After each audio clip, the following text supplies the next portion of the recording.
was the beginning of autumn when Ethan decided to step away for a while. He left the hustle of the city behind, turned off his phone, and headed to an old cabin high up in the mountains. Up there, time moved more slowly, and the silence felt deeper. It wasn't an escape. It was a reunion. Something within him was calling out for stillness, as if his soul were begging for a space where it could finally breathe.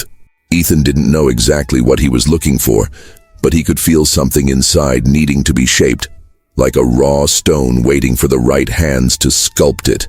The world around him had too much noise, too many opinions, too many demands.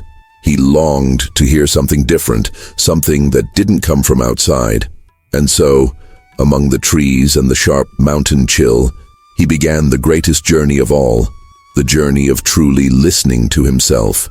Maybe you've felt that invisible kind of exhaustion too, that weight you can't quite see, but that makes the days feel heavier, slower. Sometimes the world pushes us so hard to be productive, to please, to achieve, that we forget what it means to just be with ourselves. Ethan's story might seem distant, but it echoes something deeply human, the longing to understand who we are, to make sense of the pain we quietly carry. It's a path we all walk, in one way or another. And in this video, I invite you to walk alongside Ethan, not just through mountain trails, but through the deep valleys of the soul. Because sometimes what truly transforms us isn't what we hear, but what we discover in silence. In those first few days, Ethan thought the silence would instantly bring him peace, but it didn't work that way.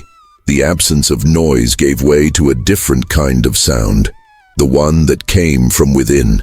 Forgotten memories, unresolved choices, buried emotions began to rise, as if they'd been waiting for a single moment of stillness to speak up. On a trail near the cabin, he met Olivia, an older woman who kept a small garden and lived alone since her husband passed away. Olivia didn't talk much, but when she did, her words carried the weight of someone who had lived through battles too deep to be spoken out loud. From her, Ethan learned that time doesn't heal everything, but it does teach us how to live with what remains unhealed. Every visit with her became a lesson without a chalkboard, and he started to see that wisdom often arrives in silence, with calloused hands and eyes that smile through sorrow. One day, while gathering firewood in the forest, Ethan found an old journal left behind by someone named Samuel.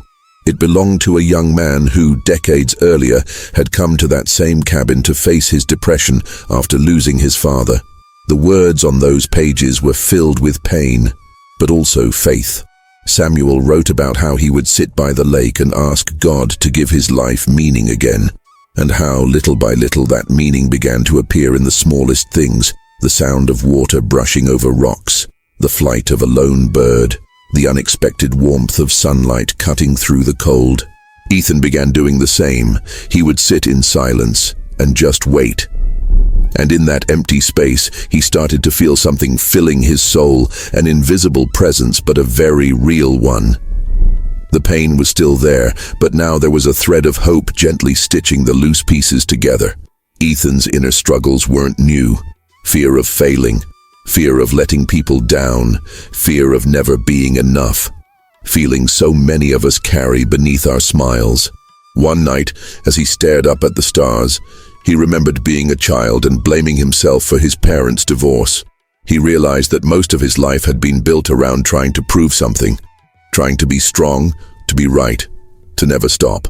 But there, alone in nature with no one watching, he cried, not out of sadness, but out of relief. For the first time, he understood he no longer had to fight against himself. That night changed everything. It was like a deep, painful pruning, one that had to happen so something new could grow. And maybe that's one of the greatest spiritual challenges, learning to accept our cracks as part of the beauty of the vessel we are. On one of his final walks before heading back to the city, Ethan came across Liam, a young man who had gotten lost on a hiking trail.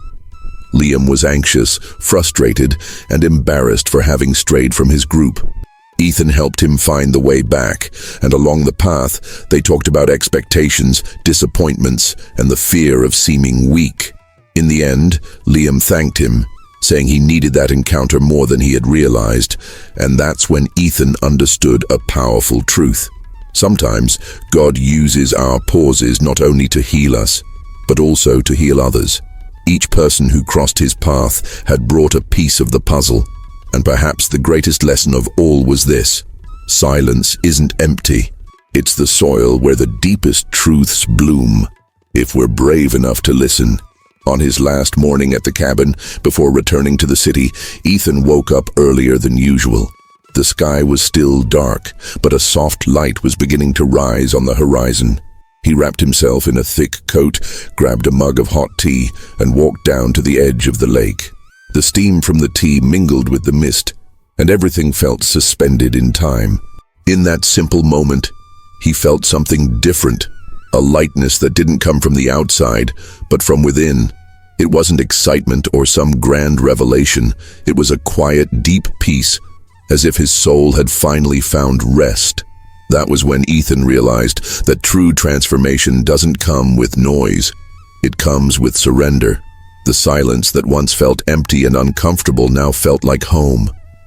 He understood that the challenges he had faced, the fears, the memories, the old wounds, hadn't come to destroy him, but to reveal what needed healing. Everything he experienced there, from his conversations with Olivia and Liam to the words left behind by Samuel in that journal, had been like tiny keys unlocking doors inside him that he didn't even know were shut. Ethan learned that true success isn't about conquering the world, but about conquering yourself. That wisdom isn't about knowing everything, but about knowing how to listen. And that healing, more often than not, isn't about getting rid of the pain, but about making peace with it. With that realization, he felt whole for the first time in a long while, ready to return, not as someone who ran away from life, but as someone who, by pausing, had finally begun to truly live it. As he walked down the trail leading back to the road, Ethan turned for one last look at the cabin. He felt grateful for everything that hurt, for everything that taught. Now he knew he didn't need to chase after answers so desperately anymore. He knew he could go back to the city, to the noise, to the responsibilities, but with a new posture, because the silence that shaped him up there would remain within him, like an invisible refuge. And that's what he would carry with him, the awareness that the soul isn't shaped in the victories, but in the pauses, that life isn't about how much we do, but about how much we learn to be, and that even on the noisiest of days, it's still possible to find a space of calm within ourselves, because when silence carves the soul, it gives us back our wholeness. Ethan's story reminds us that sometimes we need to stop in order to truly move forward. That there are moments in life when the greatest act of courage isn't pressing on. It's choosing to listen to what your heart has been trying to say for a long time. We live surrounded by voices, obligations, and expectations, but there's a place inside each of us where truth lives, and that place only reveals itself in silence. You don't have to isolate yourself in the mountains to reach it. All it takes is a willingness to look inward with honesty and kindness, because deep down, we all have something to heal, something to understand, something to forgive. And it's in that silent listening that God often meets us, not with shouts, but with whispers that change everything. When we welcome silence, it becomes a teacher. Maybe you've been living through days filled with inner noise. Maybe you're tired, searching for answers, trying to make sense of it all. If so, know this: there is a place of peace that already exists inside you, just waiting for a moment of attention.